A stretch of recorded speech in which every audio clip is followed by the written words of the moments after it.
Assalamualaikum warahmatullahi wabarakatuh. Perkenalkan, nama saya Tessa Nurul Kolbi dengan NIM 2019 1231016. Saya di sini sebagai moderator dari kelompok 5 ingin membahas materi mengenai Accounting for Lease dalam rangka memenuhi tugas akuntansi keuangan menengah 2 oleh Bapak Dr. Sparta SE ME AK CA. Sebelum melanjutkan ke materi, saya ingin memperkenalkan anggota-anggota saya. Yang pertama terdiri dari Adira Nur Ashifa dengan NIM 2019 1231002 dan Keiko Dinda Permatasari dengan NIM 2019 1231017. Baik, leasing adalah kontrak antara lessor dan lease yang memberikan hak kepada lease untuk menggunakan aset yang dileaskan yang dimiliki oleh lessor untuk periode tertentu.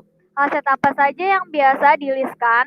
Yaitu yang pertama IT, yang kedua transportasi seperti truk, aircraft, and rail, yang ketiga bangunan, yang keempat pertanian. Siapa saja yang terlibat dalam leasing? Yaitu ada bank. Bank terlibat 40% yang terdiri dari Credit Suisse, Chase, Barclays, and Bank. Dan untuk personalitinya dia yaitu independennya dia dan Captive Leasing yaitu ada CNH Capital, BMW Financial Service, IBM Global Financing. Apa saja keunggulan-keunggulan dari leasing? Yang pertama, 100% dibiayai dengan tarif tetap. Yang kedua, menghindari kadaluarsa. Yang ketiga, fleksibel. Yang keempat, lebih murah. Yang kelima, keuntungan dari pajak. Yang keenam, off-balance sheet financing. Di sini terdapat contoh dari off-balance sheet financing. Untuk tabel yang berwarna merah tua yaitu reported debit dan untuk tabel yang berwarna lebih muda pink yaitu additional debt from capitalizing lease. Konsep dasar dari leasing yaitu adalah mentransfer dengan kapitalisasi berarti mentransfer manfaat dan risiko dari aset tetap yang ditransaksikan. Lease yang tidak mentransfer seluruh manfaat dan risiko aset yang ditransaksikan dikategorikan sebagai operating lease.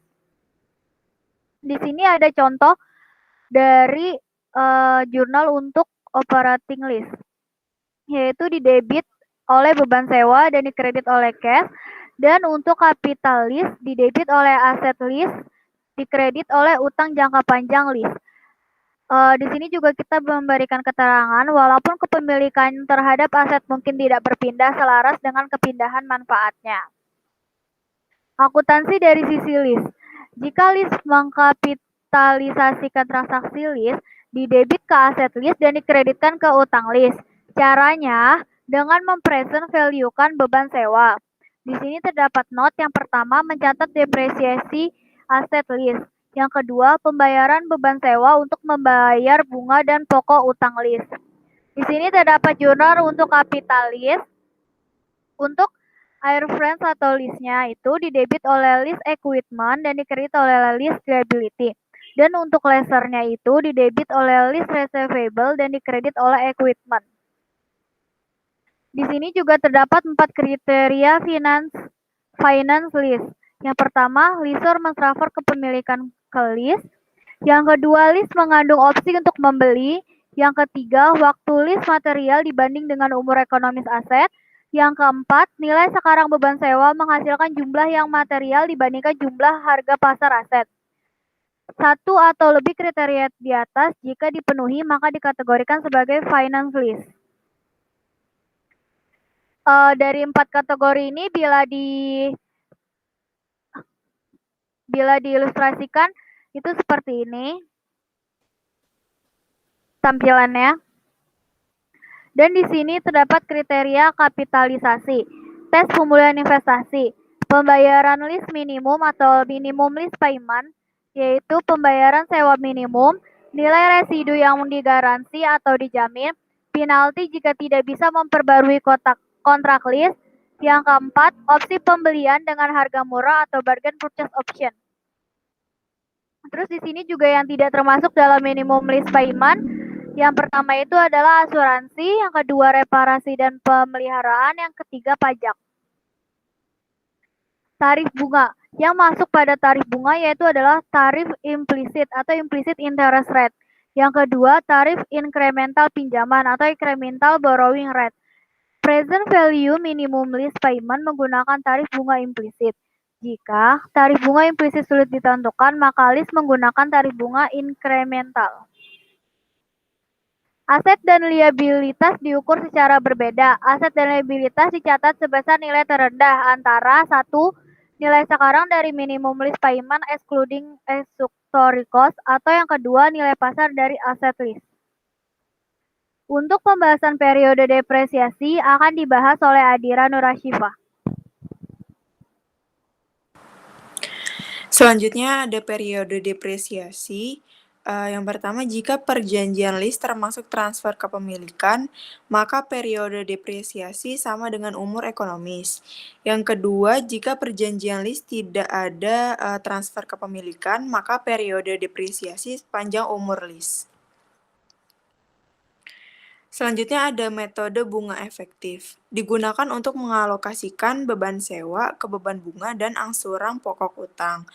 Konsep depresiasinya, depresiasi dan penurunan merupakan proses akuntansi yang terpisah. Berikut ada contoh soal dari exercise 21.1. Soalnya yaitu 1 Januari 2011, Adam Corporation menandatangani kontrak lease untuk 5 tahun. Pembayaran sewa sebesar $9.968 dimulai tanggal 1 Januari 2011. Diperkirakan mesin memiliki umur ekonomis 6 tahun dan memiliki nilai residu yang tidak dijamin sebesar $5.000. Adam menggunakan metode garis lurus untuk menghitung depresiasi. Tarif bunga incremental Adam 10% dan tarif bunga implisit tidak diketahui. Di sini instruksinya, yang pertama, tentukan jenis leasing. Yang kedua, hitung nilai sekarang dari minimum list payment. Yang ketiga, buatlah seluruh jurnal yang diperlukan dari 1 Januari 2011 sampai 1 Januari 2012. Untuk menjawab soal yang pertama, yaitu ada schedule list amortization-nya, yaitu pada tanggal 1 Januari 2011 mempunyai list liability sebesar $41.565. Di tanggal 1 Januari 2011 list payment-nya sebesar $9.968 dan reduction in liability-nya juga sama sebesar $9.968 yang menghasilkan list liability-nya sebesar $31.597.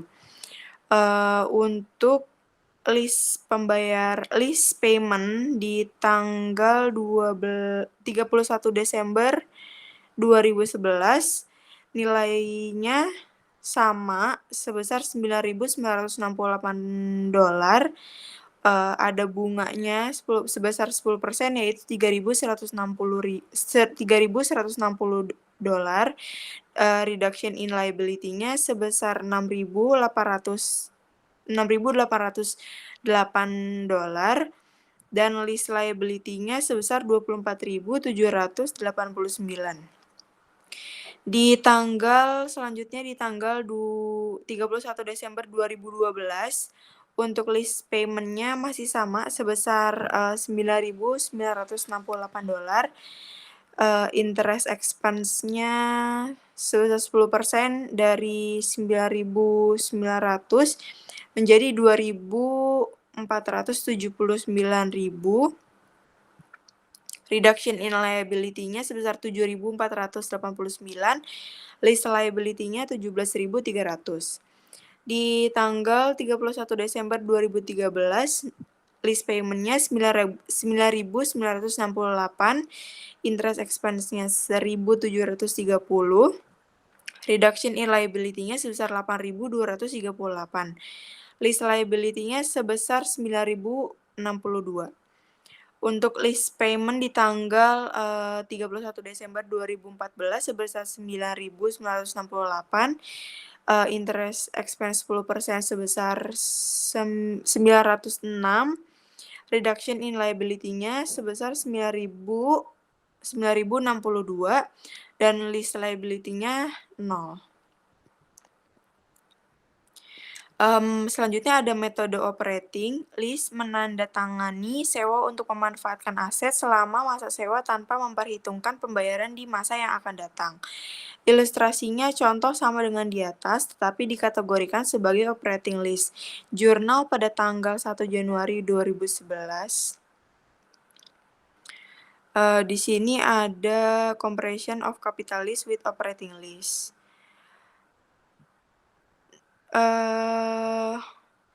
Untuk di tahun 2011, depreciation expense-nya sebesar 8.313. Nilai ini akan tetap sama sampai tahun 2015. Untuk interest expense-nya di tahun 2011 ada sebesar 3.160. Jika ditotal menjadi 11.473 dan operating lease expense-nya sebesar sama seperti slide yang tadi dan hasilnya akan tetap sama menjadi 9.968. Untuk diferensiasinya sebesar 1.505. Di tahun 2012 depreciation expense-nya masih sama dan interest expense-nya sebesar 2.479. Jika ditotal menjadi 10.792. Untuk operating lease ini juga sama nilainya dari tahun 2011 sampai 2015 sebesar 9.968. Untuk diferensiasinya sebesar 824.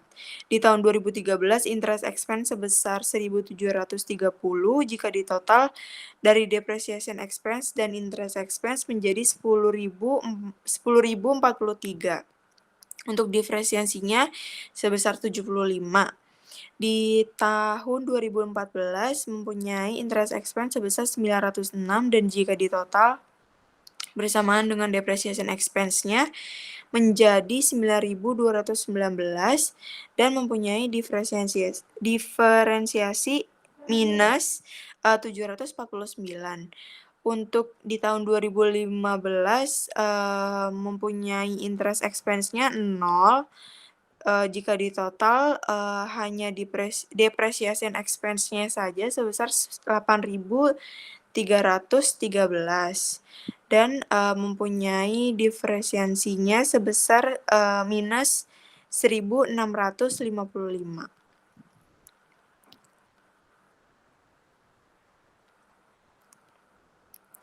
Untuk masalah-masalah khusus ada 1 nilai residu, 2 list yang dianggap penjualan atau lessor, 3 opsi pembelian dengan harga kesepakatan, 4 biaya langsung mula-mula, yang kelima klasifikasi lancar versus non-lancar, yang keenam penjelasan disclosure. Dari arti nilai residu, perkiraan nilai wajar pada akhir masa leasing. Nilai residu yang digaransi lease setuju untuk membayar perbedaan antara nilai wajar sesungguhnya dengan nilai wajar yang dijamin pada akhir masa leasing. Pembayaran lease lessor bisa menaikkan pembayaran lease karena kenaikan nilai residu yang digaransi. Perlakuan akuntansi nilai residu oleh lease pembayaran minimum lease termasuk nilai residu yang dijamin tetapi tidak termasuk nilai residu yang tidak dijamin. Selanjutnya ada illustration guarantee residual value lease accounting. PTA menandatangani kontrak lease dengan PTB pada tanggal 1 Januari 2012. Di bawah ini data-data yang berhubungan dengan perjanjian kontrak tersebut ada jangka waktu leasing 5 tahun, tidak bisa dibatalkan pembayaran sewa dilakukan di awal tahun. Yang kedua ada aset lease memiliki nilai wajar $100.000 perkiraan UI 5 tahun dan nilai residu $5.000. PTA membayar semua biaya asuransi, reparasi langsung kepada pihak ketiga kecuali pajak sebesar $2.000 per tahun, yang termasuk dalam pembayaran lease minimum. Pada akhir masa kontrak aset lease dikembangkan kepada lessor. Tarif bunga incremental PTA sebesar 11% per tahun. PTA menggunakan metode depresiasi untuk depresiasi aset. PTB menghitung beban sewa berdasarkan rate of return 10% dan PTA mengetahuinya. Berikut ada special accounting problems, ilustrasi dari garansi residual value lease accounting. Boleh next slide.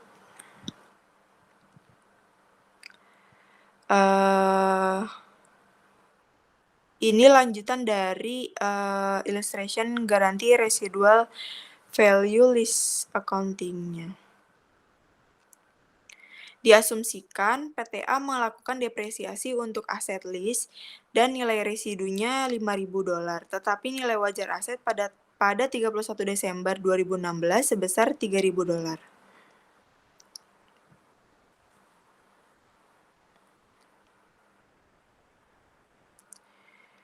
Ini ada computation of lease amortization schedule-nya, jadwal dari menginput amortisasi lease dari lease tersebut.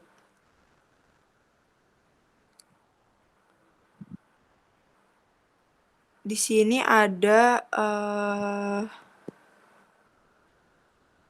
jurnal dari comparative entries list company, ada garansi residual value dan ungaranti residual value.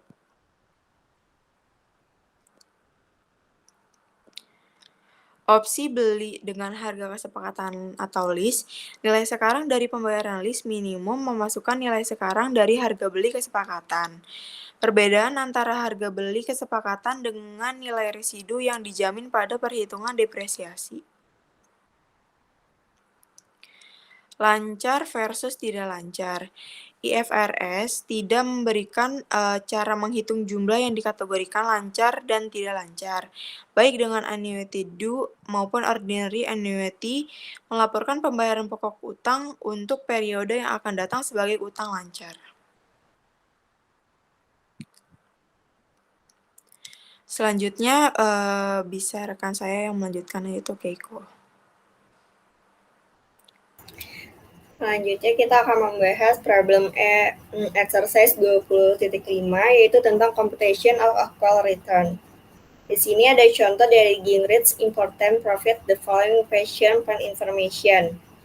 Di sini diketahui bahwa fair value of pension plan asset Januari tanggal 1 2019 yaitu sebesar $2.400.000. Lalu fair value of pension plan asset tanggal 31 Desember 2019 sebesar $2.725.000. Contribution to the plan in 2019 yaitu sebesar $280.000. Benefits paid retires in 2019 yaitu sebesar $350.000 dan discount interest rate-nya 7%. Interaction yang pertama yaitu from the date above compute the actual return on the plan asset for 2019. Yang kedua, instruksi yang kedua yaitu mencatat aset atau aset laba atau rugi dari indicate how the gain or loss will be reported, yaitu laporan laba atau ruginya. Yaitu jawaban yang pertama, yaitu untuk computation of actual return on plan asset. Di sini diketahui bahwa fair value aset pada tanggal 31 Desember 2017 sebesar $2.725.000. Lalu dikurang dengan fair value plan asset tanggal 1 Januari 2017 yaitu sebesar 400.000. Maka hasil pengurangannya menghasilkan increase in fair value of plan asset sebesar 325.000. Lalu dikurang dengan contribution to plan daring 2017 sebesar 280.000 dan list benefit paid daring 2017-nya sebesar 350.000. Lalu hasil dari deduct contribution dan benefit paid-nya menghasilkan 70.000, lalu dikurang dengan increase in fair value of plan asset-nya, jadi menghasilkan actual return of plan asset for 2017 sebesar $395.000. Soal yang kedua yaitu exercise 20.16 tentang post-retirement benefit expense computation. Di sini ada contoh dari creator concept provides the following information about its post-retirement benefit plan for the years 2019. Di sini diketahui service cost-nya sebesar $45.000, contribution to the plan-nya $10.000, actual return on plan asset-nya sebesar 8% dari contribution to the plan, yaitu sebesar $8.800. Benefit paid-nya $20.000, plan asset Januari tanggal 1 2019 sebesar $110.000. Definite post-retirement benefit obligation at 1 Januari 2019 sebesar $330.000. Diskon rate-nya 8%. Di sini yang pertama yaitu diminta untuk post-retirement benefit expense is comprised of the following, yaitu service cost sebesar $45.000 dikurang sama interest on the liability-nya $26.400, yaitu dari 8% dikali $330.000. Lalu menghasilkan actual and expected return on plan asset-nya sebesar $11.000. Lalu semuanya ditotal dan menghasilkan post-retirement expense sebesar $60.400. Soal yang terakhir yaitu problem 20.5 tentang computation on pension expense and journal entries for 3 years.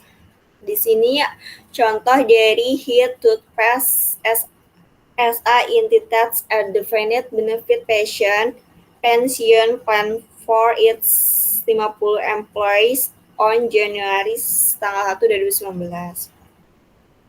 The insurance company which administers the pension plan provided the following selected information for the years 2019, 2020, and 2021. Di sini ada keterangan tentang plan asset, vested benefit obligation, definite benefit obligation, net gain loss-nya, employees funding contribution. Dan ada beberapa keterangannya. Di sini yang diminta yaitu diminta untuk menghitung net periodic pension expense that the company will recognize in 2019, 2020, dan 2021. Lalu instruksi yang kedua menyiapkan journal entries periodic pension expense pada tahun 2019, 2020, dan 2021. Untuk menjawab soal yang pertama yaitu tentang computation of pension expense pada tahun 2017 dan 2018. Di tahun 2017 ada service cost sebesar $60.000 dan di tahun 2018 ada service cost sebesar $90.000. Lalu interest cost pada tahun 2017 itu ada $63.000 hasil dari $700.000 dikali 9%. Pada tahun 2018 interest cost-nya sebesar $72.000 yaitu hasil dari $800.000 dikali 9%. Lalu di tahun 2017 ada expected return of plan asset-nya sebesar $24.000 dan di tahun 2018 sebesar $30.000. Pada tahun 2017 amortization of prior service cost-nya sebesar $10.000 dan 2018 sebesar $12.000. Dari service cost, interest cost, expected return on plan asset, amortization of prior service cost-nya lalu ditotal dan menghasilkan pension expense. Pada tahun 2017 menghasilkan $109.000 dan di tahun 2018 menghasilkan $144.000. Lalu untuk menjawab soal yang B, di sini pada tahun 2017 terdapat pensiun aset atau liability-nya sebesar $39.000. untuk jurnal pensiun expense. Itu dengan mendebitkan pension asset or liability sebesar 39.000, mendebitkan pension expense sebesar 109.000, mengkreditkan other comprehensive income atau PSC sebesar 10.000, mengkreditkan other comprehensive income atau GL sebesar 23.000 dan mengkreditkan cash sebesar 115.000. Pada tahun 2018, jurnalnya yaitu mendebitkan pension expense sebesar 144.000, mengkreditkan cash sebesar 120.000, mengkreditkan pension asset or liability 12.000 dan other comprehensive income atau PSC sebesar 12.000. Total 23.000 dari other comprehensive income didapatkan dari hasil 700.000 ditambah 60.000 ditambah 63.000 dan dikurang dengan 800.000. Di sini ada note untuk mengerjakannya, yaitu kita harus menyiapkan big and create to prepare to your pension worksheet. Kita harus menyiapkan 2 tahun worksheet pensiunnya untuk menjawab pertanyaan ini.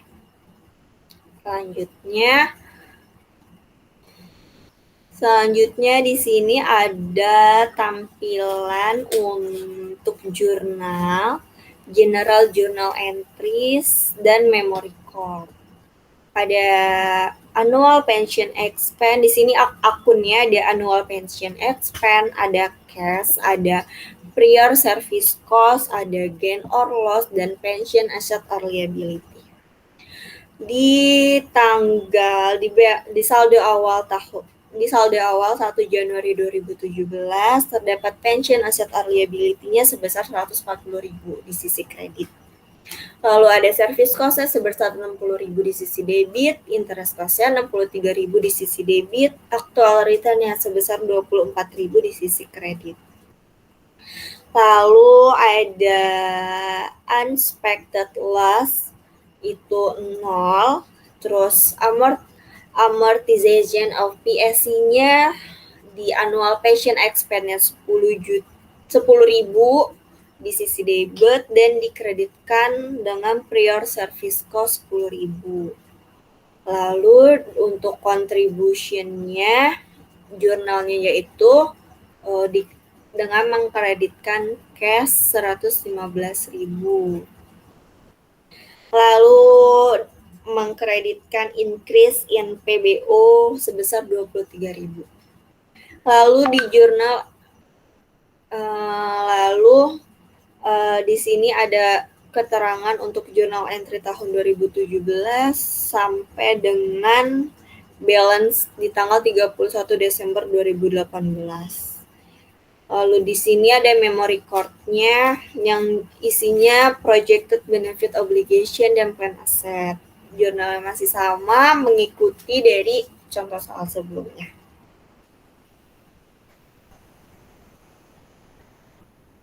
Cukup sekian pembahasan soal dari kami.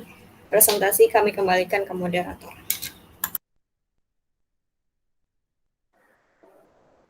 Baik, cukup sekian presentasi dari kelompok 5. Kurang lebihnya mohon maaf. Wassalamualaikum warahmatullahi wabarakatuh.